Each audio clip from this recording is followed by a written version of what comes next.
Dans les profondeurs d'une forêt oubliée, un serpent solitaire vivait en silence jusqu'au jour où tout changea. En avalant par erreur un cultivateur humain, il reçut un don inégalé, la connaissance des arts mystiques de la cultivation. Désormais doté d'une intelligence surhumaine, ce vieux serpent s'engagea sur la voie de l'immortalité, affrontant des forces au-delà de l'imagination. Mais les puissances divines ne lui feront aucun cadeau. Seule sa volonté de faire et sa soif de pouvoir lui permettront de gravir les marches vers l'immortalité. Assister à l'ascension d'une créature méconnue, devenue une légende. Ce n'est pas seulement l'histoire d'un serpent, c'est la quête d'un être résolu à défier les dieux eux-mêmes. Rejoignez cette épopée et vivez l'incroyable voyage de celui que l'on nomme désormais l'ancêtre serpent. Abonnez-vous à Wanimi, aimez, partagez et plongez dans ce monde mystique où les rêves de pouvoir et d'éternité prennent vie. Il était une fois, dans un village rural peuplé de quelques centaines d'habitants, où la scène paraissait paisible, mais en réalité, tout était bien différent. Le surveillant battit du tambour et cria à tous d'allumer l'encens et de bien verrouiller leurs portes. Ne laissez pas cet ancien serpent noir entrer dans votre maison. Une vague de panique s'empara des villageois car, quelques jours plus tôt, le vieux serpent noir avait dévoré 2 personnes de plus au temple du dieu de la montagne, dont l'un était un cultivateur. Bien qu'il n'y ait pas eu de rapport récent d'attaque de serpents, quelques poules et canards avaient disparu du village. Le fils du surveillant demanda à son père de ramener toutes leurs poules à la maison, car les perdre dans un village rural comme le leur serait désastreux. Dans un tel village, les poules sont véritablement un trésor. À mesure que le soleil commençait à se coucher, chacun se hâta de terminer ses tâches.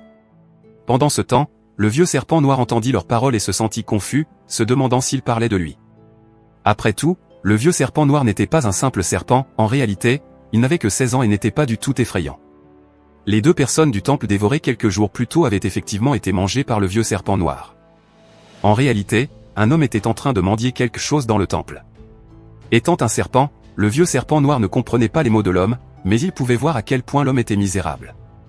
Avec compassion, le vieux serpent noir décida de mettre fin à la souffrance de l'homme en le dévorant.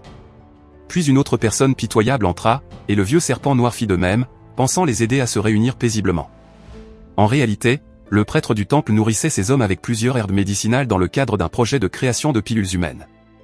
Le prêtre prévoyait de transformer leur partie du corps en médicaments à vendre à prix d'or. Cependant, le vieux serpent noir a ruiné le plan du prêtre en les dévorant. Revenons à la scène, le vieux serpent noir ne s'attendait pas à ce qu'après les avoir dévorés, il fasse soudainement une percée. Non seulement le vieux serpent noir développa un noyau démoniaque, mais il éveilla également son intelligence. À partir de ce moment, le vieux serpent noir apprit de nombreuses choses dangereuses et effrayantes qu'il ignorait auparavant. Il découvrit que les humains vêtus de noir qui le poursuivaient étaient des chasseurs de serpents de la secte des chasseurs de serpents. Le vieux serpent noir avait déjà vu ces chasseurs encercler un énorme python réticulé et, contre toute attente, ils parvinrent à le tuer. Ces cultivateurs humains étaient incroyablement puissants, le vieux serpent noir apprit que les cultivateurs peuvent continuellement augmenter leur force grâce à la cultivation, progressant à travers diverses étapes telles que le raffinement du QI, l'établissement des fondations, la formation du cœur, et même les étapes de l'âme naissante. Toutes ces évasions précédentes étaient dues à la pure chance. Après avoir acquis de l'intelligence, le vieux serpent noir réalisa que les humains étaient effrayants et que les cultivateurs étaient encore plus terrifiants. Pour survivre aux risques accrus des prédateurs et des humains, le vieux serpent noir décida de se nourrir en volant des volailles. Cependant, certaines poules et canards ne suffisaient plus à remplir son ventre, rendant les vols de plus en plus difficiles. Le vieux serpent noir se souvint alors avoir entendu que le village Shenjia comptait de nombreuses personnes riches élevant des porcs. Les porcs sont grands et contiennent beaucoup de graisse, parfait pour la nutrition de le vieux serpent noir. En regardant une peinture murale, le vieux serpent noir se rappela que chaque humain a un nom, ce qui aide à se reconnaître. Le vieux serpent noir décida de se donner un nom propre, ne voulant pas être simplement connu comme le vieux serpent noir. N'ayant que 16 ans, le vieux serpent noir se nomma lui-même Shuei, mais nous allons l'appeler Venomax pour simplifier. La scène se déplace vers le village du clan Shen à minuit. Le prédateur, Venomax, vint voler des porcs, se préparant pour le dîner. De nombreux porcs épais et dodus dormaient paisiblement, ce qui serait suffisant pour remplir l'estomac de Venomax. Pour s'assurer qu'aucun humain ne soit présent, Venomax vérifia et ne trouva personne, alors il dévora le premier porc.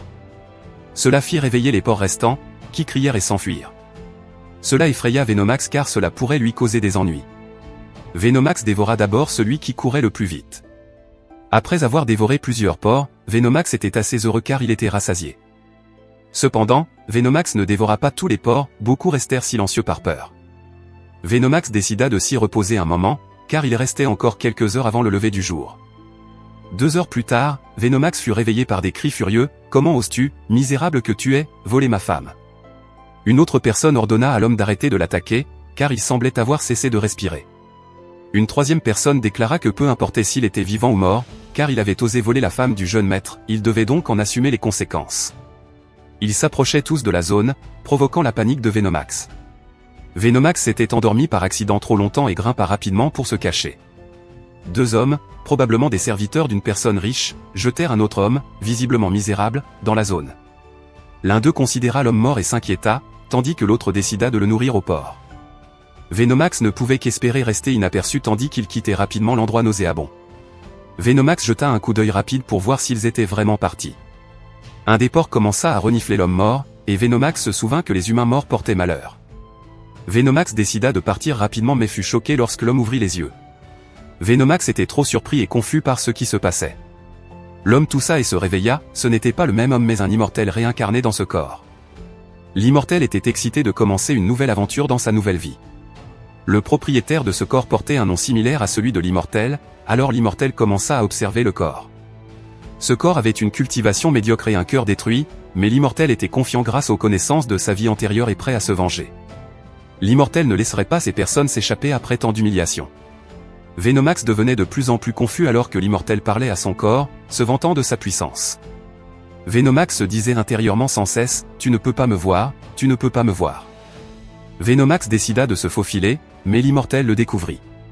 Il y avait une bête spirituelle sur le toit. Venomax paniqua en étant découvert, et voyant les vêtements noirs de l'immortel, il pensa que c'était un chasseur de serpents. Venomax ne savait pas quoi faire ensuite, mais à sa grande surprise, l'immortel se contenta de s'asseoir et l'ignora en disant que ce n'était qu'une simple bête de bas niveau. L'immortel commença à faire circuler son énergie spirituelle pour soigner son corps. Puis, à la surprise de l'immortel, le trésor suprême du clan démoniaque, le chaudron divin démoniaque, se réincarna également avec sa perception divine. En peu de temps, l'immortel fit des progrès significatifs tandis que Venomax pensait que le chasseur de serpents lançait un sort pour le tuer. Venomax pensait que l'immortel avait remarqué qu'il avait dévoré 2 porcs et craignait pour sa vie. Venomax voulait rendre les porcs, mais ils avaient déjà été digérés. Alors que l'immortel agissait comme le protagoniste de l'histoire, ignorant que ce n'était pas une histoire isekai, Venomax paniqua et décida de le dévorer. C'était une situation où il fallait tout risquer, car l'immortel avait forcé Venomax à prendre cette décision. Bien que Venomax ait dévoré l'immortel, il ne put se détendre et décida de quitter le village au plus vite. Pendant ce temps, l'immortel était coincé dans le ventre de Venomax, furieux que cette bête spirituelle de bas niveau l'ait attaqué. Bien que l'immortel ait donné une chance à Venomax de fuir auparavant, maintenant l'immortel allait le tuer. L'immortel lança un coup céleste, causant une grande douleur à Venomax. Venomax ne comprenait pas pourquoi il était encore en vie. L'immortel continua son attaque et parvint finalement à détecter le noyau démoniaque de Venomax. C'était surprenant qu'une créature aussi insignifiante possède un noyau démoniaque, c'était la raison de son comportement arrogant, se dit l'immortel. L'immortel brisa alors le noyau de Venomax et le tua. Le sang éclaboussa de la bouche de Venomax alors qu'il roulait par terre, donnant son dernier souffle. Enfin, c'était la fin pour Venomax. Venomax avait travaillé si dur pour obtenir ce noyau démoniaque et éveiller son intelligence, mais au final, il rencontra sa fin simplement parce qu'il avait volé ses porcs sales. L'immortel commença à manger les intestins de Venomax pour se nourrir, mais soudain, le chaudron démoniaque apparut dans le ventre de Venomax, ce qui surprit l'immortel. L'immortel échoua à récupérer le chaudron démoniaque. Le chaudron démoniaque absorba le noyau démoniaque de Venomax. L'immortel ne comprenait pas pourquoi le chaudron démoniaque était apparu et encore moins ce qu'il se passait. Finalement, le dragon d'or apparut devant l'immortel, ce qui le surprit, et il se dit, « Quoi ? Le chaudron divin démoniaque a absorbé les fragments du noyau démoniaque de cette bête ? Mon chaudron divin démoniaque. Pourquoi est-il cette créature ? Se pourrait-il que cette créature ne soit pas juste un simple démon serpent ? C'est mauvais. » Tout à coup, le dragon, avec un rugissement puissant, lança un immense faisceau d'énergie en direction de l'immortel, qui commença à brûler de partout. Simultanément, le même pouvoir jaillit de la bouche de Venomax, qui semblait déjà sans vie. L'énergie se déversa de tous les orifices du corps de Venomax, guérissant ses blessures. Tandis que la lumière consumait le corps de l'immortel, mettant ainsi fin à sa seconde vie, il cria désespérément « Je suis un immortel, non ». Le soleil se leva avec le début d'un nouveau jour. Venomax avait mué sa vieille peau et était triste d'avoir perdu son noyau démoniaque, ignorant qu'il avait acquis un certain pouvoir légendaire. Au petit matin, le soleil se levait à l'horizon tandis que Venomax était encore inconscient, se faisant dévorer par des porcs roses et dodus. Les porcs se fichaient de ce qu'ils mangeaient, ils essayaient simplement de déchirer sa peau du mieux qu'ils pouvaient. Bien que cela leur semblât assez difficile, car sa peau était dure et très élastique. Soudain, la queue de Venomax le souleva. Venomax se réveilla, très furieux, et cria après les porcs, « Ne mordez pas ma queue », ce qui causa de la panique parmi les cochons. Les porcs commencèrent à courir tandis que Venomax leur criait qu'il allait tous manger ceux qui l'avaient mordu. La queue de Venomax se secouait, arborant une belle marque de morsure. Venomax maudissait les porcs alors que du sang s'écoulait de sa queue. Venomax ne comprenait pas comment il était encore en vie. Tout ce dont Venomax se souvenait, c'était que son noyau démoniaque avait été brisé par l'immortel. Pour chaque bête démoniaque cultivatrice, le noyau démoniaque est la base de la vie. Pensant de nouveau, il éclata en sanglots. Venomax voulait cultiver et devenir plus fort, mais tout était fini maintenant. Puis, soudain, Venomax réalisa qu'il était encore en vie même après que son noyau démoniaque eût été brisé. Il n'y avait qu'une seule possibilité, le chaudron démoniaque dont parlait l'immortel. Venomax remarqua que son noyau démoniaque avait été remplacé par cette chose. Venomax comprit que sa vie avait été sauvée par cela, et maintenant quelque chose de mystérieux se passait. Venomax pouvait voir à l'intérieur de son propre corps. Il pouvait même voir à l'intérieur des choses qui l'entouraient. Était-ce sa perception divine? Venomax était excité. La compétence que seul un cultivateur pouvait avoir était maintenant la sienne. De plus, les sens de Venomax s'étaient également beaucoup améliorés. Venomax pouvait voir clairement même les yeux fermés et percevoir toutes les choses proches dans son environnement. Maintenant, Venomax pouvait chasser beaucoup plus facilement et éviter les bêtes féroces et les humains. Mais ce n'était pas tout, Venomax pouvait voir à l'intérieur de son propre cerveau. L'intelligence de Venomax avait de nouveau augmenté, et cette fois il possédait beaucoup plus de connaissances sur la cultivation, en fait toutes les connaissances de cet immortel cultivateur. Cependant, c'était trop pour Venomax à gérer, ce qui lui causait des maux de tête. Bien que Venomax ne comprit pas tout, il utilisa les connaissances pour soigner ses blessures. Venomax tenta d'imiter la méditation de l'immortel, se souvenant des paroles de l'immortel, « Les cieux et la terre sont l'échiquier, et tous les êtres en sont les pions ». En se concentrant, le chaudron démoniaque commença à réagir, et Venomax réussit à effectuer la méditation. La précédente marque de morsure se soigna, et la peau de Venomax commença à briller d'un éclat lisse. Maintenant, Venomax, heureux de sa nouvelle apparence, se dit « C'est génial, ça a vraiment guéri mes blessures. Après seulement quelques minutes de pratique, mon corps est rempli de QI spirituel et je me sens léger, comme si j'avais consommé des herbes spirituelles. » Venomax se fit à lui-même un câlin en se disant que cette méthode était principalement utilisée pour la cultivation, et que la guérison était un effet secondaire. Puis Venomax pensa que puisque son noyau démoniaque était brisé, il était impossible de stocker du QI spirituel, mais peut-être que le chaudron démoniaque agissait comme son nouveau noyau démoniaque, ce qui était une chose très étrange. Venomax décida de laisser ces choses compliquées de côté pour le moment, car son corps avait besoin de repos pendant quelques jours pour devenir plus fort. Mais pour l'instant, Venomax ne devait pas se mêler aux humains. Venomax décida de quitter les porcs, se sentant soulagé et en sécurité. Mais sa décision changea et il se retourna avec de la malice aux yeux, car il n'avait pas puni les porcs pour l'avoir mordu auparavant. De plus, la nourriture est une nécessité de base pour la cultivation. La scène se déplace vers la rivière, où Venomax prend un bain sous une cascade. Venomax utilise la méthode humaine, se servant d'une petite bête comme brosse pour se nettoyer le dos. Après avoir dévoré Shenfan l'immortel, cela s'intensifiait chaque jour. Un matin, quelques jours plus tard, Venomax comprit soudainement ce que les humains appelaient le système de cultivation. Depuis ce jour de sa première illumination grâce à la pilule humaine, de nouvelles connaissances apparaissent dans la tête de Venomax de temps en temps. Il s'avéra que le système de cultivation des bêtes démoniaques était également divisé en plusieurs étapes, tout comme celui des cultivateurs humains. Grâce aux connaissances de l'immortel, Venomax comprit tout sur la cultivation des bêtes. La cultivation des bêtes est divisée en 4 parties, l'étage spirituel, l'étage d'établissement, l'étage de formation du cœur démoniaque, et l'étage de l'âme naissante. Le stade actuel de Venomax était au sommet du premier étage spirituel, équivalent au sommet du premier stade de raffinement du QI humain, selon les connaissances de l'immortel. Il existait des bêtes capables de séparer le ciel et la terre, et Venomax voulait également devenir une telle bête. Le rêve de Venomax était de vivre une vie heureuse sans craindre d'être chassé par des bêtes puissantes ou des humains. Ainsi, Venomax cultivait en répétant la même méthode. Venomax cultiva un art mystérieux pendant quelques jours et pouvait désormais faire bien plus que simplement soigner ses blessures. Le corps de Venomax était mieux purifié qu'auparavant, non seulement il se débarrassait des impuretés, mais il muait également sa peau. Après une semaine, Venomax avait changé de manière significative. Venomax pensa, mes cornes sont devenues plus longues et mes écailles plus dures, me donnant un air majestueux. Cependant, que se passe-t-il? Venomax, furieux, hurla, comment suis-je devenu minuscule comme ça? Je devrais être plus grand après avoir mué.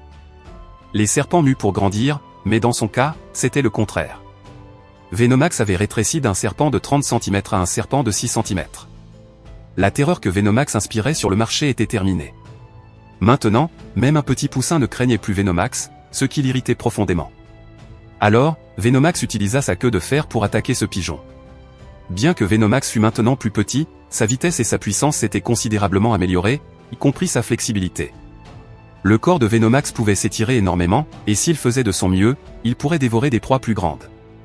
Maintenant que Venomax était sûr que le chaudron était vraiment devenu son nouveau noyau démoniaque, il pouvait sentir le QI spirituel s'y accumuler pleinement. Venomax serait capable de percer, mais la consommation d'énergie était trop élevée. Venomax se fatiguait rapidement avec peu d'exercice. L'art permettait à Venomax d'absorber le QI spirituel du ciel et de la terre, mais simplement absorber n'était pas suffisant. Venomax ne pouvait pas continuer à cultiver sans ressources appropriées. Si Venomax voulait percer, il aurait encore besoin d'une énorme quantité de ravitaillement. Alors, Venomax partit chasser et découvrit un énorme sanglier mangeant de la pastèque. Bien qu'il fût beaucoup plus grand et plus dangereux que Venomax, selon sa cultivation, Venomax était maintenant au sommet de l'étage spirituel, donc il devait être plus fort. Les animaux sauvages n'ont normalement pas d'intelligence, alors Venomax s'approcha lentement en utilisant le camouflage. Mais Venomax fut découvert par le sanglier. Faisant semblant de ne pas avoir été remarqué, Venomax ramassa 2 cailloux et commença à se déplacer pour chasser le sanglier. Le sanglier agissait comme s'il ne remarquait pas Venomax, peut-être le sous-estimant. Venomax s'approcha lentement, mais fut bientôt terrifié lorsque le sanglier lui lança un regard meurtrier. Tentant de le distraire, Venomax lança « Eh, tes pastèques sont bien petites par rapport aux miennes. » Cette remarque vexa profondément le sanglier, qui, étant mâle, prit cela comme une insulte. Avant longtemps, Venomax se retrouva poursuivi par le sanglier sauvage. La peur envahit Venomax, le faisant éclater en sanglots. Le sanglier poursuivit Venomax jusqu'à une impasse, laissant Venomax sans autre choix que de se battre pour sa survie. Venomax lança rapidement des cailloux au sanglier, espérant gagner du temps. À la surprise de Venomax, les cailloux pénétrèrent facilement la peau du sanglier, le tuant d'un seul coup. C'était incroyable pour Venomax, qui avait du mal à croire qu'il pouvait tuer une telle bête géante avec de simples cailloux. Pensant que le sanglier n'était pas mort, Venomax ramassa plus de cailloux en lui disant « Les sangliers sont malins. Oui, tu pourrais faire semblant d'être mort. Je dois te lancer plus de pierres, et jeta les pierres de nouveau sur le sanglier. » Après l'avoir frappé plusieurs fois, Venomax supposa que le sanglier était vraiment mort. En sueur et heureux d'avoir réussi à surmonter ce moment critique, Venomax n'était toujours pas sûr et considéra le sanglier comme inconscient, ne voulant plus y faire face. Venomax arracha toutes les pattes du sanglier, le divisant en plusieurs petits morceaux. Puis dévora avec excitation sa chair. La viande se révélait nettement plus ferme que celle des cochons que Venomax avait auparavant dévorés, arborant un goût singulier et captivant.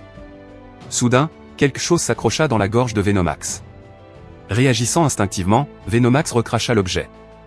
C'était un cœur démoniaque. Venomax ne s'y attendait pas du tout.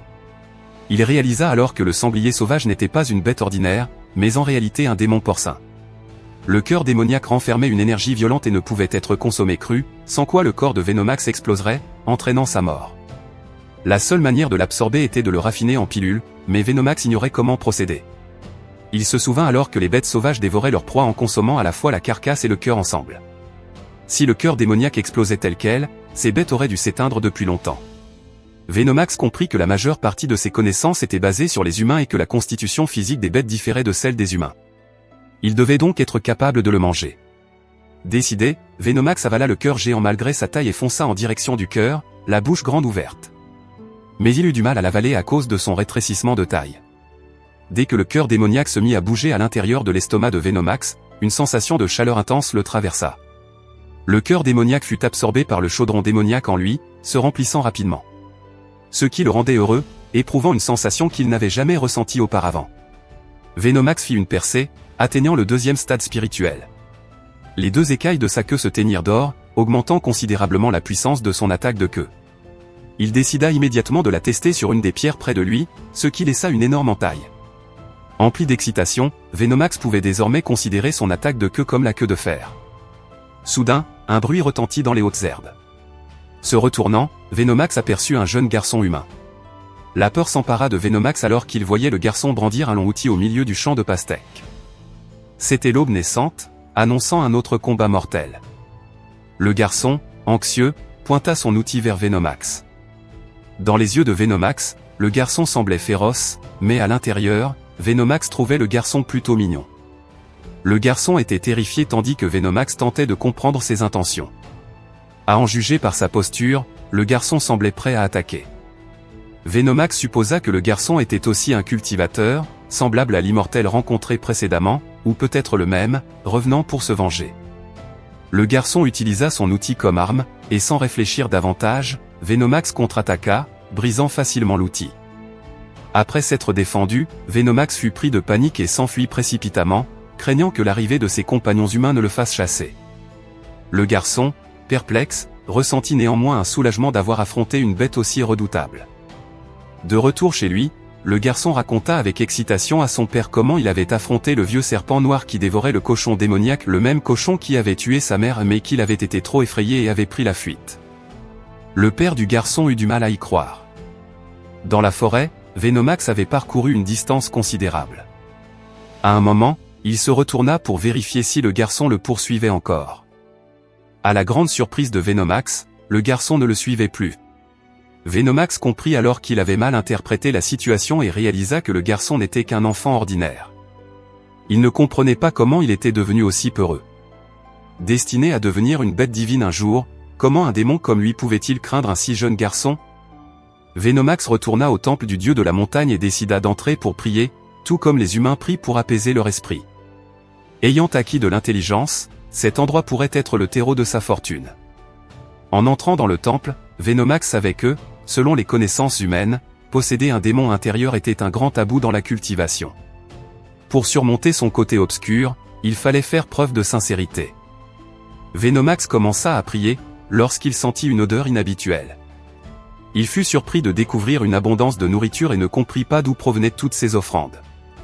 Venomax douta que le dieu de la montagne souhaita que la nourriture se perde, alors il se servit des offrandes avant de prier, montrant ainsi sa sincérité. Après un moment, ayant terminé toute la nourriture, Venomax pria le dieu de la montagne pour sa protection, l'aidant à surmonter son démon intérieur et le bénissant pour une cultivation réussie. Il était presque comique de voir un serpent prier, la mâchoire encore pleine de nourriture. Venomax pria pour devenir plus fort et mener une vie digne. Soudain, des voix retentirent, une voix masculine ordonnant à quelqu'un de s'arrêter, tandis qu'une voix féminine appelait à l'aide. Inquiet, Venomax se tourna pour regarder et vit de nouveau des humains. Se cachant derrière la statue, Venomax observait la scène, se sentant malchanceux de s'être rendu dans ce temple isolé. Une femme, tenant un couteau, était poursuivie par un homme accompagné de 2 subordonnés. L'homme criait pour l'arrêter, exprimant clairement son désir de s'amuser avec elle. Ce temple de montagne n'avait qu'une seule entrée, rendant toute fuite impossible sans être détecté. Utilisant sa perception, Venomax tenta de comprendre ce que les hommes allaient faire. L'homme, que les subordonnés appelaient le jeune maître Kiyu, conseilla à la femme de réfléchir à 2 fois avant d'agir, sinon il lui infligerait une mort encore plus douloureuse. Bien que la femme ne puisse pas tuer Kiyu, elle décida de mettre fin à ses jours pour l'empêcher d'obtenir quoi que ce soit d'elle. En entendant le nom du jeune maître Kiyu, Venomax se rappela l'avoir entendu auparavant. Il pensa que le jeune maître Kiyu était celui qui avait jeté l'immortel dans l'enclos des cochons après l'avoir battu et l'avoir laissé à moitié mort. Le jeune maître Kiyu devait être un expert en cultivation, alors Venomax décida de l'éviter à tout prix. Venomax trouvait les humains étranges, ils pouvaient entrer en chaleur à tout moment, contrairement aux serpents qui ne le faisaient qu'au printemps. Il se demandait quelle partie du corps de la femme faible avait attiré l'homme. L'homme corpulent prit le couteau de cuisine des mains de la femme et s'apprêtait à la tuer après s'être amusé. Venomax jugea l'homme musclé mais dépourvu d'intelligence. La dame aux yeux larmoyants déclara que l'homme était celui qui avait rompu ses fiançailles et tué son amant. Même si l'homme tentait de harceler la femme, celle-ci ne le laisserait jamais réussir, même en devenant un fantôme. Venomax observa tout et pensa que tuer n'était pas nécessaire si ce n'était pas pour se nourrir.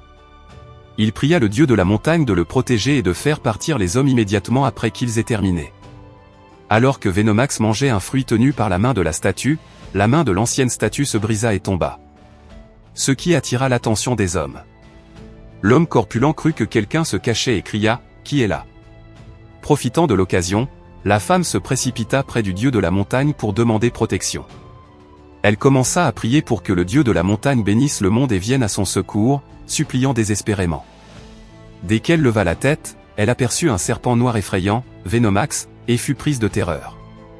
Ironiquement, c'est Venomax qui fut le plus effrayé d'avoir été découvert. La femme poussa un cri paniqué, « Il y a une bête démoniaque ici », ce qui surprit le maître Kiyu. La femme, en tentant de fuir, trébucha et fut accidentellement poignardée par le couteau qu'elle tenait. L'homme, qui voulait avoir la femme pour lui seul, vit cet espoir s'éteindre. Furieux et paniqué, l'homme entra dans une extrême agitation. Kiyu arriva avec ses hommes et fut surpris de voir que l'homme corpulent avait rapidement accompli sa tâche. Ils commencèrent à douter des capacités de leur chef, mais Kiyu dissipa les malentendus en affirmant qu'il y avait une bête démoniaque dans le temple. Furieux, il ordonna à ses hommes de trouver et de tuer la bête démoniaque. Il cria que la bête se cachait derrière la statue du dieu de la montagne, gâchant ainsi le plaisir de l'homme. Venomax fut pris de panique en apprenant que Kiyu était membre de la secte des chasseurs de serpents. Kiyu, ne voyant pas la bête sortir, ordonna à ses hommes de jeter un œil.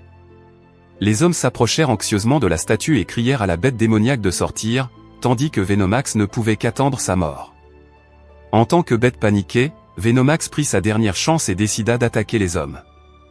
Les hommes furent effrayés, hurlant que Venomax était un démon serpent.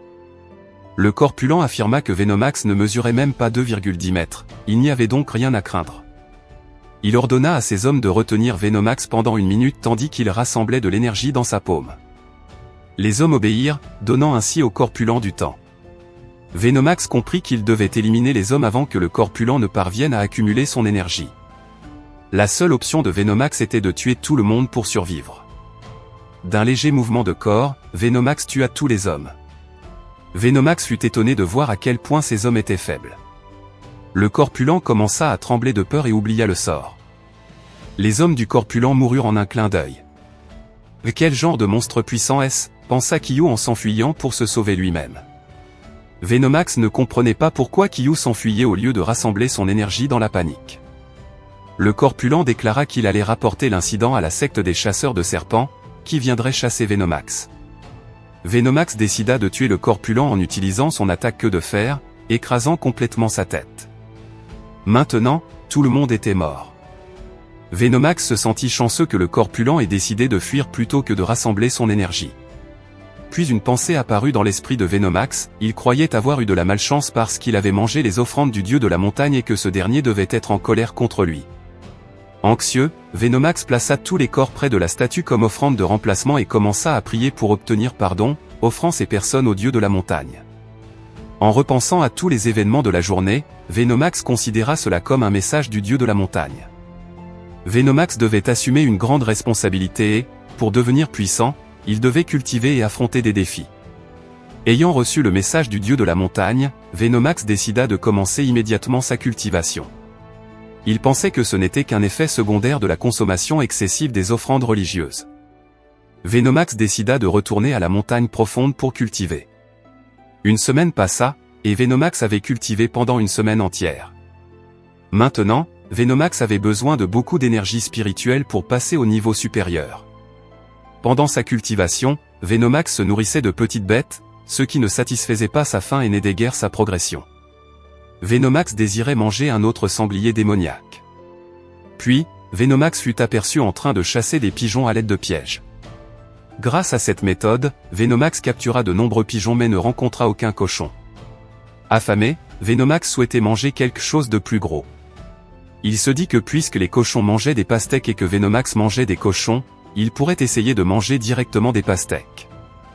Après cela, Venomax remarqua 2 personnes passer près de lui qui disaient que le niveau de la rivière avait augmenté, leur permettant de pêcher beaucoup de poissons.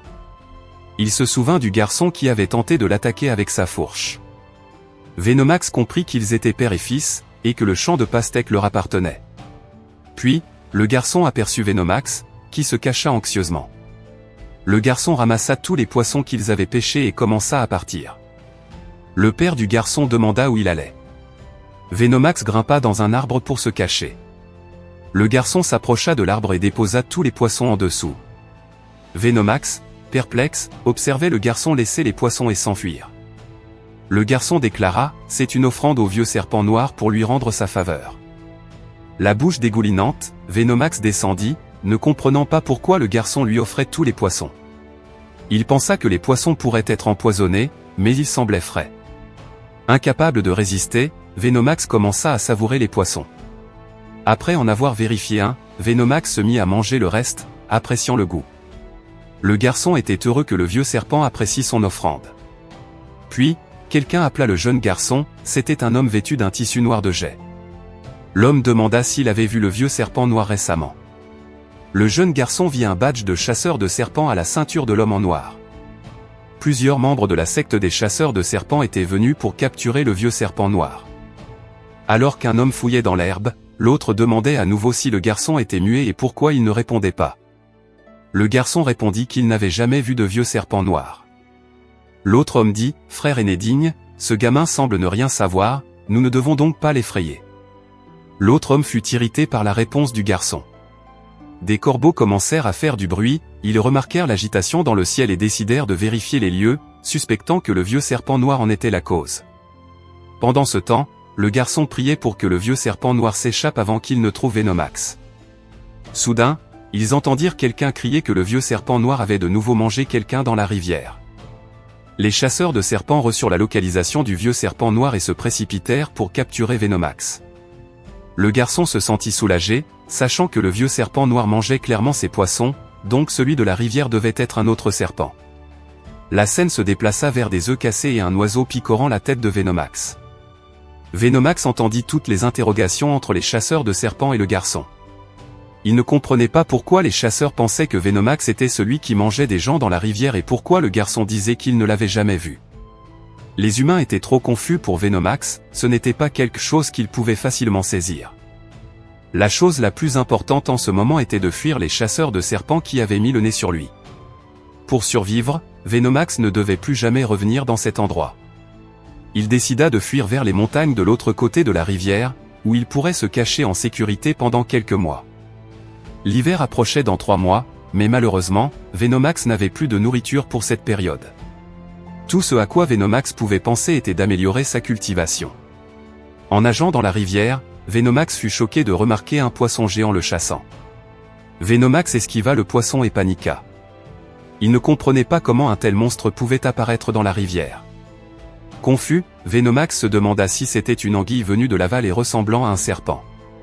Se pourrait-il que l'anguille ait mangé quelqu'un dans la rivière et que toute la faute en revenait à Venomax? Ce poisson était gravement blessé, probablement pris dans une bataille féroce avec un chasseur de serpents, mais Venomax ne comprenait pas pourquoi le poisson l'attaquait alors qu'il ne faisait que passer. Puis Venomax réalisa le motif de l'anguille, l'anguille tentait de s'échapper tout en planifiant de manger Venomax pour reconstituer son énergie.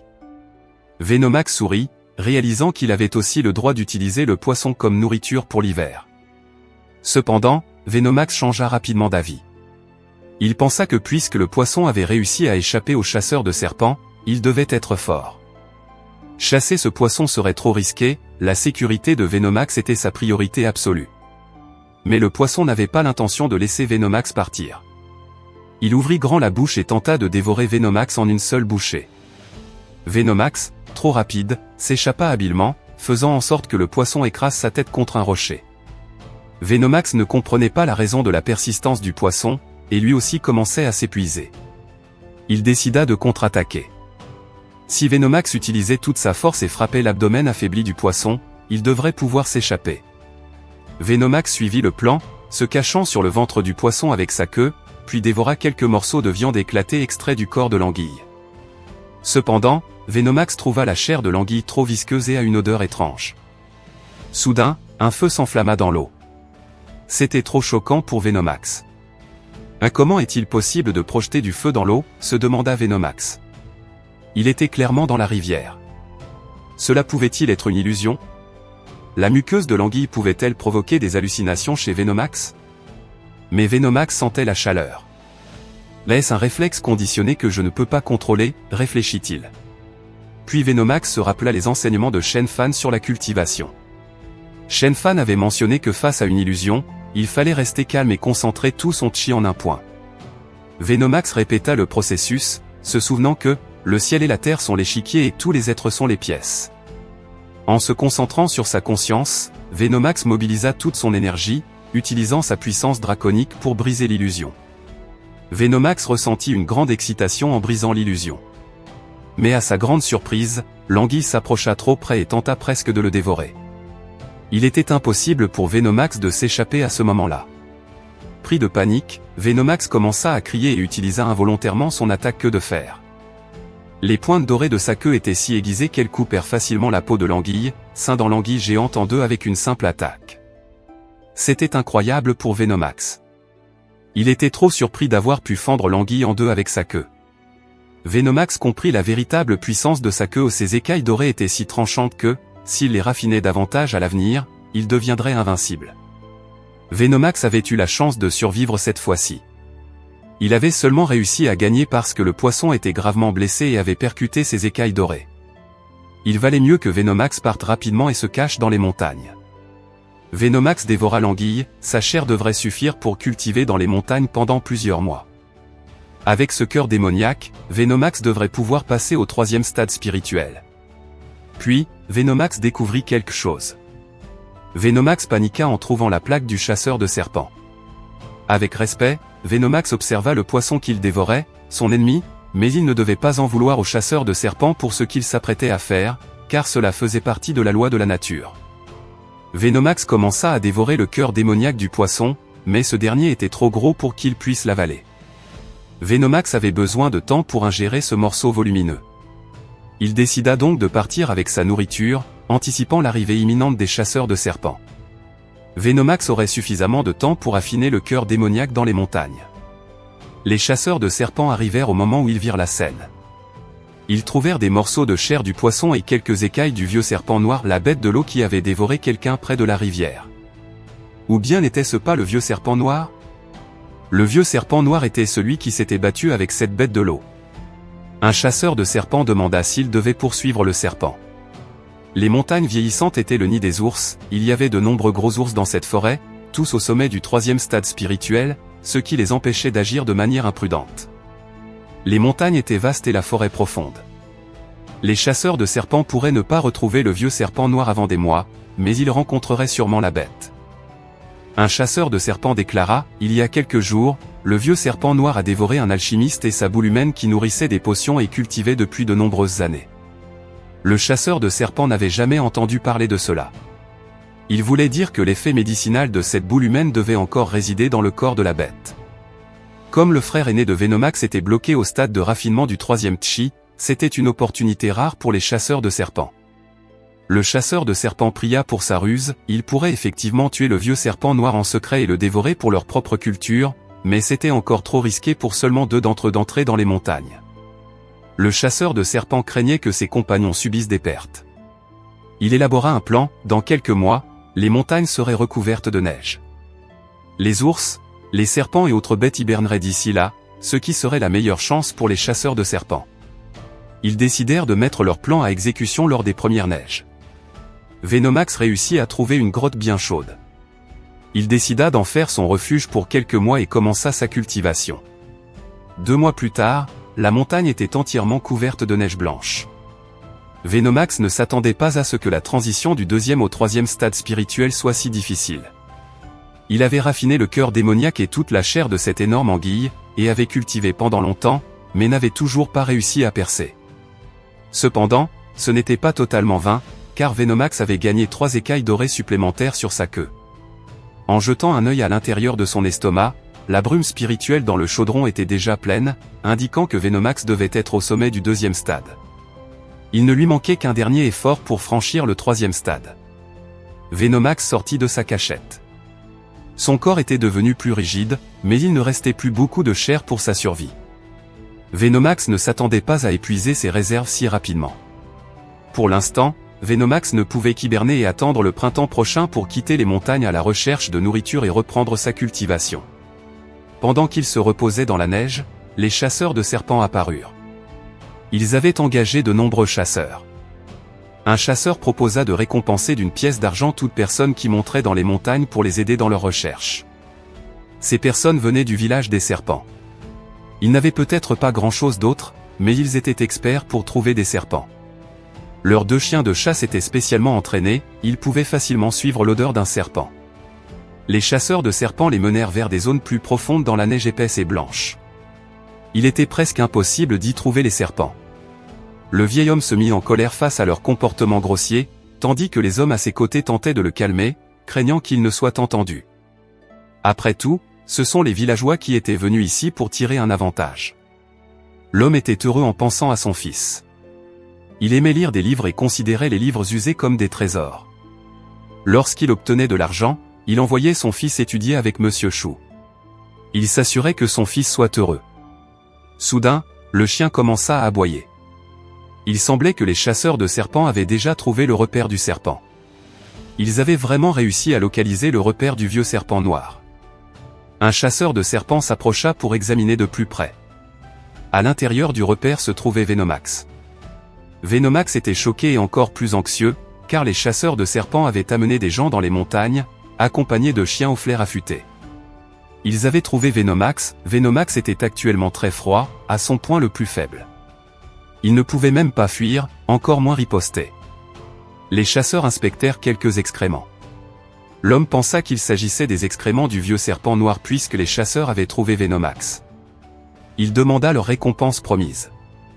Un chasseur de serpents s'emporta, affirmant qu'il ne s'agissait que de simples excréments. Les chiens des chasseurs n'étaient pas fiables, l'homme ne l'accepta pas, car les chiens des chasseurs de serpents ne se trompaient jamais lorsqu'il s'agissait de trouver des serpents. Ainsi, les chasseurs de serpents pointèrent furieusement du doigt le grand trou. Ils ordonnèrent à tous les villageois de s'approcher et de l'inspecter. Venomax ressentit un soulagement immense, car il était terrifié. Heureusement, Venomax était intelligent et prudent, non seulement il bloqua le trou avec des pierres, mais il le couvrit aussi de branches, et des excréments étaient dispersés sur les branches. Les villageois suivirent les instructions et commencèrent à se diriger vers la grotte. Ils murmuraient que ces chasseurs de serpents étaient vraiment énervants. À première vue, le grand trou de Venomax ne ressemblait pas à un repère de serpents, mais les villageois n'avaient pas d'autre choix que de suivre les chasseurs de serpents. Pendant ce temps, Venomax décida de rassembler de l'énergie au cas où ils devraient se battre. Alors que les 2 chasseurs de serpents étaient encore près du repère de Venomax, bien que le trou soit couvert de branches et de pierres, c'était désormais indéniablement un repère de serpents puisque les chasseurs l'avaient trouvé.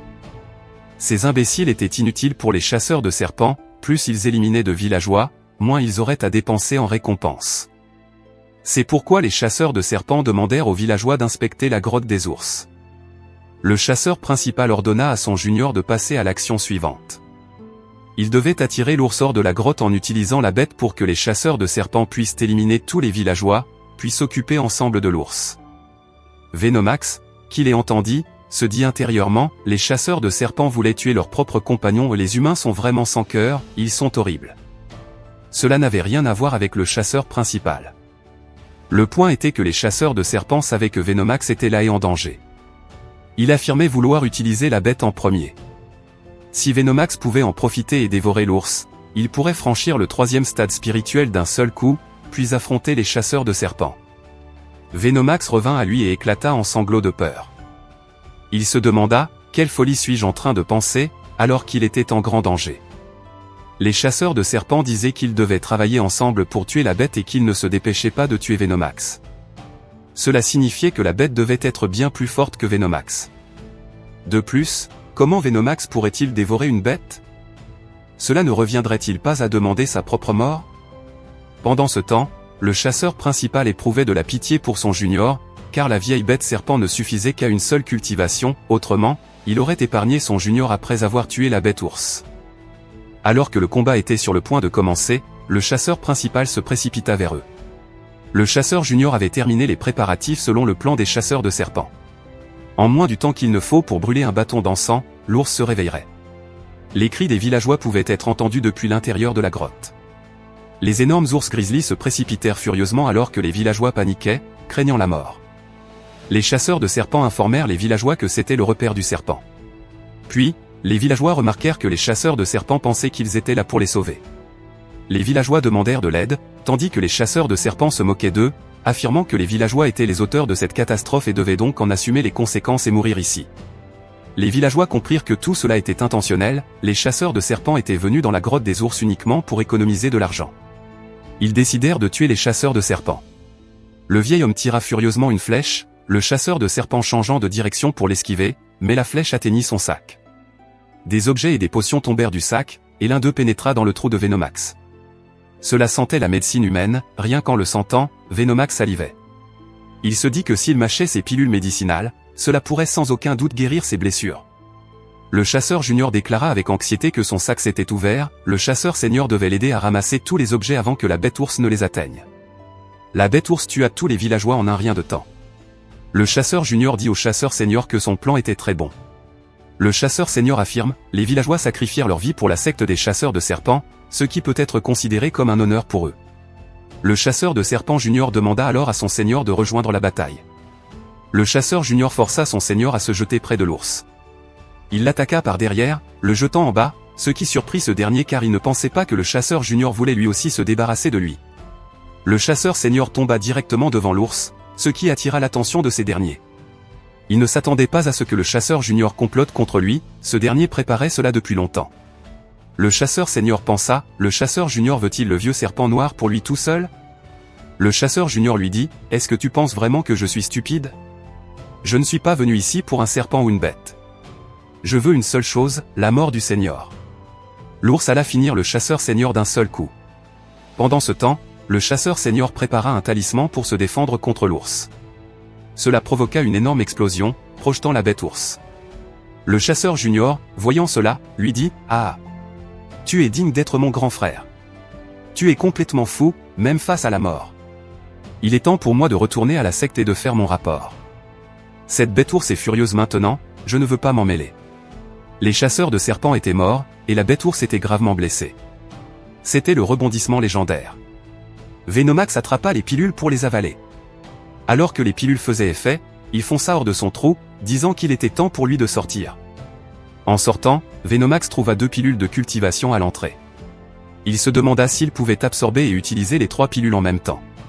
Craignant des effets secondaires liés à la consommation de trop de potions, Venomax les cacha derrière ses dents, prévoyant de les dévorer au moment critique à l'avenir. Puis, Venomax remarqua une meute de loups devant lui. Les loups devaient être venus ici en sentant le sang. Bien qu'ils soient nombreux, pour Venomax, les loups n'étaient rien de plus que des accompagnateurs. Venomax sauta rapidement et attaqua l'un des loups. Pour une raison inconnue, Venomax avait une faim excessive, ce qui déconcertait les autres loups. Venomax était trop rapide pour les loups, ceux-ci le ciblèrent avec colère après que Venomax eut tué leur compagnon. Avec l'aide du chaudron du dieu démon, Venomax pouvait digérer n'importe quelle nourriture rapidement, et pour une raison quelconque, il avait toujours faim. Le combat commença. Tous les loups chargèrent Venomax ensemble, mais Venomax les dominait facilement. Un seul loup ne suffisait pas à remplir le ventre de Venomax, alors il décida d'en dévorer un autre. Venomax acheva le second, mais avait toujours faim. Il ne comprenait pas ce qui n'allait pas, pourquoi il avait faim même après avoir dévoré 2 loups entiers. Rapidement, les loups eurent peur et s'enfuirent pour sauver leur vie. Tout en les poursuivant, Venomax aperçut un ours dodu. Il pensa que, parce qu'il y avait un ours aussi gros et épais devant lui, les loups n'étaient pas satisfaits de leur chasse. En fuyant Venomax, certains loups s'approchèrent de l'ours et furent instantanément écrasés par lui. Venomax fut choqué et se cacha. Il ne s'attendait pas à ce qu'une bête ours gravement blessée soit si forte. D'après le combat de Venomax avec les chasseurs de serpents, la bête ours devait être au moins au sommet du 3e stade, tandis que Venomax n'était qu'au sommet du second. Même si la bête ours surpassait Venomax en termes de niveau de cultivation, Venomax voulait toujours la dévorer. Sa faim commençait à dominer son esprit. Mais, bien que l'ours ait l'air très appétissant, Venomax ne pouvait pas laisser cela obscurcir son jugement. Il ne pouvait se permettre de se mettre en danger à tout prix, mais il avait toujours faim. Venomax pensa, cela doit être à cause du chaudron, il me pousse à vouloir manger cette bête ours.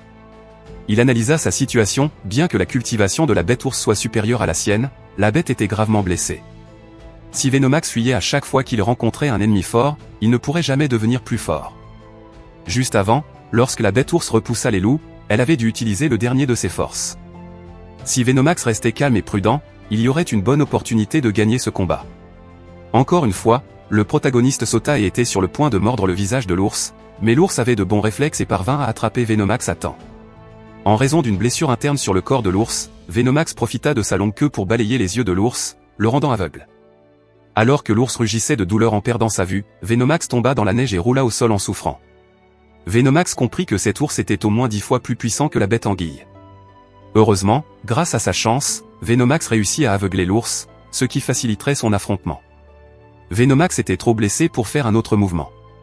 De plus, les effets de la pilule précédente s'étaient estompés, alors Venomax retira une autre pilule de derrière ses dents et commença à l'avaler. Cette pilule l'aiderait à réduire la rigidité de son corps causée par le froid. Quant à la légère douleur qu'il ressentait, Venomax pourrait la guérir lui-même après avoir tué l'ours. Venomax mordit l'épaule de l'ours, et celui-ci poussa un cri de douleur avant de tomber dans la neige. Même aveuglé, l'ours restait trop fort et commença à balancer ses griffes partout. L'ours réussit à porter un coup à Venomax, ce qui aurait pu lui casser un os, mais Venomax ne pouvait pas lâcher prise pas avant d'avoir mordu le cou de l'ours. L'ours rugit bruyamment et refusa de renoncer, lançant son dernier effort. Il parvint à jeter Venomax loin de lui. Venomax savait que cet ours ne survivrait pas longtemps même s'il le laissait tranquille pour l'instant, mais il voulait quand même le dévorer au plus vite. Venomax ramassa un tronc d'arbre et décida de porter le coup final à distance. Cependant, lancer quelques pierres sur ce géant serait inutile, alors Venomax utilisa le tronc pour le frapper à la tête, finissant ainsi avec l'énorme ours. Ne sachant toujours pas si l'ours était réellement mort, Venomax décida d'abord de se soigner avant de s'approcher. Ce n'est qu'alors que Venomax retrouva la même meute de loups. Les loups avaient attendu jusqu'à maintenant que Venomax s'affaiblisse lors du combat avec l'ours, leur permettant ainsi de saisir l'opportunité de finir Venomax et de prendre à la fois l'ours et Venomax comme réserves hivernales. Ces loups étaient très rusés. Comme Venomax était déjà trop blessé, il dévora sa dernière pilule et se prépara à éliminer chacun des loups. 2 heures plus tard, le soleil brillait sur la neige tandis que Venomax faisait son bain de sang. À ce moment-là, Venomax avait déjà terminé tous les loups, mais l'effet de la pilule pouvait se dissiper à tout moment, et il était toujours blessé. Venomax décida de trouver un endroit sûr pour se cacher d'abord, puis il affronterait lentement l'ours. Il restait encore un chasseur de serpents en vie et possiblement à proximité. Venomax déchira les vêtements de l'humain et attacha les membres de l'ours pour ses réserves hivernales. Il pensa au nombre de réincarnations nécessaires pour que tous ces humains reviennent à la vie. Venomax ressentit de la pitié pour eux, morts à cause de leur propre espèce. Puis, Venomax aperçut un visage familier et l'homme était le père du jeune garçon qui lui avait donné les provisions. Il s'approcha du cadavre et interrogea les chiens. Leur maître était déjà mort, alors pourquoi les chiens ne partaient-ils pas? En atteignant le corps, Venomax constata que les chiens étaient déjà morts de froid. Cette bête n'avait pas quitté son maître même dans la mort. Cette situation généra un sentiment étrange au plus profond de Venomax. À la fin du combat, seuls les plus sinistrés et les plus rusés survivaient. Venomax voulait dire que les chasseurs de serpents étaient de même nature, car ils souhaitaient survivre quoi qu'il arrive à l'avenir. Après un long périple, Venomax parvint à dénicher un emplacement idéal au sein d'une caverne. À l'extérieur de celle-ci se trouvait une mare d'eau, un lieu que quiconque d'ordinaire aurait du mal à découvrir.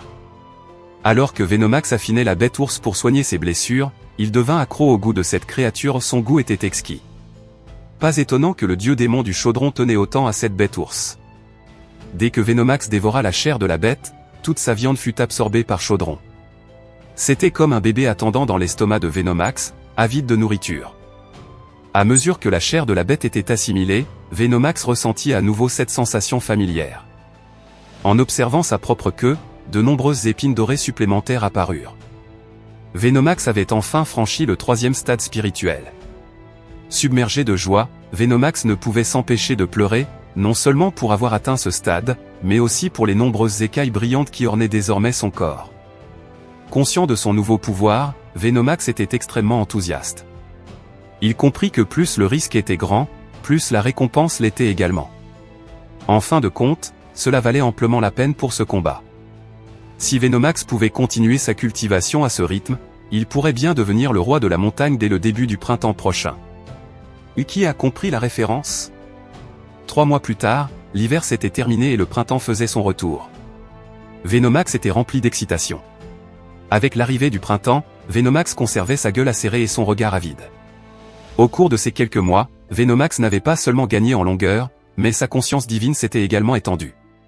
Il pouvait désormais observer facilement toute proie lointaine.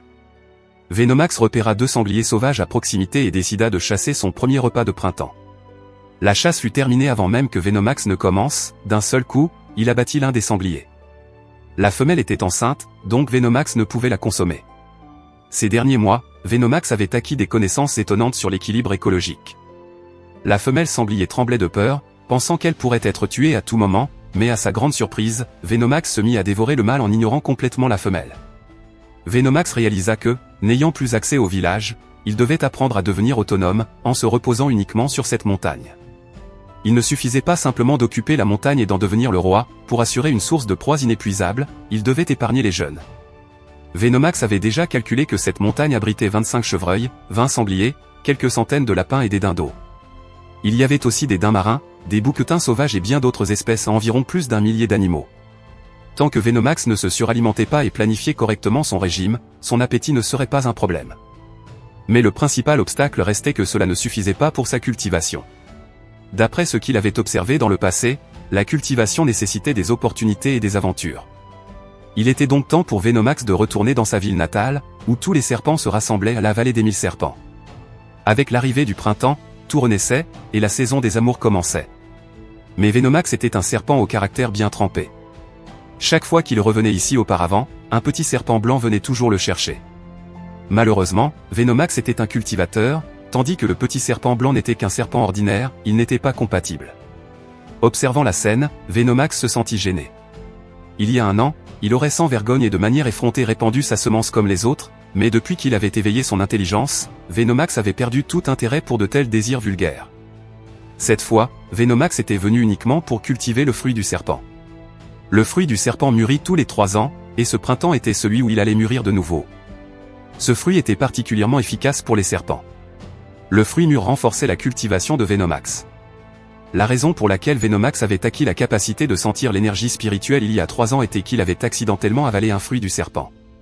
Si Venomax en avalait 3 cette fois, il se demandait s'il franchirait immédiatement le 4e stade. Une fois qu'il aurait atteint les stades intermédiaires de la conscience spirituelle, Venomax pourrait utiliser des sorts et ne plus dépendre uniquement de son corps. Soudain, Venomax entendit une voix. Quelqu'un disait, « Sœur aînée sonne, ici c'est la vallée des 1000 serpents. Mon frère aîné Digne et moi avons trouvé l'arbre aux fruits du serpent juste à l'intérieur. » Venomax reconnut la voix, c'était celle du même jeune chasseur de serpents. Le jeune chasseur poursuivit, malheureusement, pour sauver le frère aîné Digne, ce dernier a sacrifié sa vie. La sœur aînée Somme a demandé au frère aîné Digne d'oublier le passé. Le frère aîné Digne a bien agi et s'est racheté. Venomax ne comprenait pas pourquoi il croisait toujours la sœur aînée Somme et les chasseurs de serpents. Le jeune chasseur ajouta, ensuite, les fruits du serpent devraient appartenir à grande sœur. On se retrouve bientôt dans la vallée. La sœur lui dit, non, je ne profiterai pas de toi. J'ai seulement besoin de 2 d'entre eux. Merci, grande sœur, lui dit le frère aîné. S'il y a un trésor précieux, il y a forcément une bête démoniaque qui le garde, donc nous devons rester prudents, lui dit le frère aîné. Pendant que la sœur appliquait quelque chose sur le frère aîné, elle le rassura en disant qu'elle avait emprunté une arme redoutable au maître des chasseurs de serpents. Et que le seul serpent démoniaque présent était le vieux serpent noir. Si l'os se montrait, je raffinerai la vésicule biliaire du vieux serpent noir en pilule. Venomax fut furieux en voyant la sœur aînée Somme et les chasseurs de serpents s'emparer des fruits et apporter une arme pour le contrer. Au début, Venomax pensa à fuir, mais en y réfléchissant, il ne pouvait laisser des étrangers s'approprier ses fruits. Les fruits du serpent étaient presque mûrs, fuir maintenant ne ferait que faciliter la tâche des chasseurs de serpents. Venomax était au sommet du 3e stade de la conscience spirituelle. De plus, ces chasseurs de serpents n'étaient peut-être pas aussi puissants qu'ils le pensaient. N'est-ce pas le démon anguille et l'ours démoniaque qui avaient déjà tué des chasseurs de serpents? Alors que les chasseurs de serpents avançaient, Venomax détecta une odeur plus forte, ce qui le rendit méfiant. Il décida donc de se cacher dans le lac et d'observer pour l'instant. Comme les humains ont souvent des conflits internes, peut-être que cette fois aussi, les chasseurs de serpents finiraient par se combattre entre eux. Tous les petits serpents commencèrent à fuir. Le chasseur demanda, et si le vieux serpent noir ne se manifeste pas? Elle lui dit, cela nous faciliterait la tâche, nous pourrions simplement cueillir les fruits. Mais la dame était certaine que le vieux serpent noir apparaîtrait. Le vieux serpent noir avait vécu plus d'une décennie, sa vie touchait à sa fin. Il avait besoin des fruits du serpent pour prolonger sa longévité. Tenant son souffle, Venomax pensa, tu es celui dont la vie est sur le point de finir. Toute ta famille est sur le point de disparaître. Ma force physique augmente de jour en jour, il raconte des bêtises. Mais les villageois m'ont toujours appelé le vieux serpent noir. Alors pourquoi? Elle a l'air très jolie. Ce n'est pas le moment de penser à ça, ils vont cueillir le fruit du serpent. Alors que le frère aîné se rapprochait du fruit, la femme lui dit d'attendre car le vieux serpent était proche. Le frère aîné lui demanda où il était. Venomax se demanda, comment la dame l'a-t-elle remarqué? Soudain, La terre se brisa et de la poussière fut projetée partout. Le véritable vieux serpent noir sortit enfin, mais la sœur aînée Song et les chasseurs de serpents réussirent à esquiver, pensant que le vieux serpent noir était apparu. Venomax resta sans voix face au véritable vieux serpent noir, il comprit qu'il n'était qu'une imitation. Il réalisa que le véritable vieux serpent noir avait semé des troubles et laissé une mauvaise réputation au public. Venomax dit, quand je grandissais, je ne sortais pas beaucoup. Il se trouve que je suis sorti il y a 3 ans, et j'ai pris tout le blâme. Le géant vieux serpent noir se précipita pour dévorer la dame, tandis que celle-ci utilisait un sort de marée. Une substance gluante pénétra dans la gueule du vieux serpent noir. Le léger impact de leur combat rendit Venomax anxieux. Cet chasseur était puissant. Même si le vieux serpent noir était âgé, il parvenait encore à contrer les attaques de la sœur aînée Song et des chasseurs de serpents.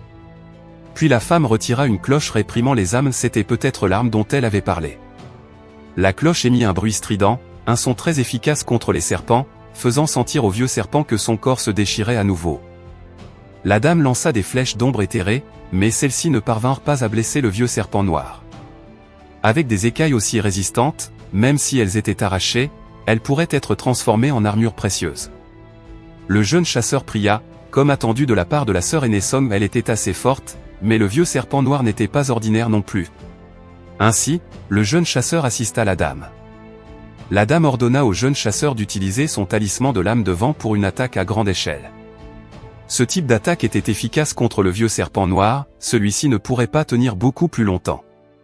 Venomax était surpris par ses armes humaines, cette femme était bien plus puissante que les chasseurs de serpents qu'il avait rencontrés auparavant.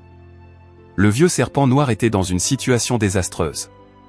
Devait-il aider ou simplement dévorer les fruits du serpent et fuir? Venomax paniqua. Les fruits du serpent avaient encore besoin de temps pour mûrir complètement, les manger maintenant pourrait être inefficace. Venomax ramassa un rocher. Étant donné que le vieux serpent noir et lui étaient de la même lignée, Venomax décida de l'aider secrètement. Puis, il remarqua un mouvement près de l'arbre aux fruits du serpent, un homme tentait de déraciner le petit arbre. Comme le dit le proverbe, quand les bergers se disputent, le loup en profite. Grâce à la distraction de la sœur aînée Song et des chasseurs de serpents, Venomax avertit l'homme. Furieux, Venomax sauta en direction de l'homme en lui disant « Espèce de salaud. Tu veux déraciner l'arbre et détruire ses racines? Meurs !» Boum. C'est ici que l'on s'arrête. Ce manga est une véritable pépite qui sort des sentiers battus. Pas d'isekai, pas de réincarnation, juste une évolution fascinante. J'ai adoré et je tenais à vous le partager. Ce manga compte 14 chapitres, donc il reste encore la moitié à découvrir. Je n'ai pas pu tout vous apporter d'un coup car je travaille sur Araji, l'assassin qui a 17 nouveaux chapitres que nous n'avons pas encore vus, ainsi que sur la suite de Weapon Maker, qui en a 14 nouveaux que nous n'avons pas encore vus. Je fais tout mon possible pour vous les apporter cette semaine. Donc si vous avez kiffé, mettez 1500 likes et je vous apporte la suite le plus vite possible. Et avant de partir, si l'un d'entre vous comprend l'anglais et est doué en écriture et en narration, j'ai besoin d'un rédacteur. Contactez-moi sur mon mail de la chaîne. À bientôt et ciao!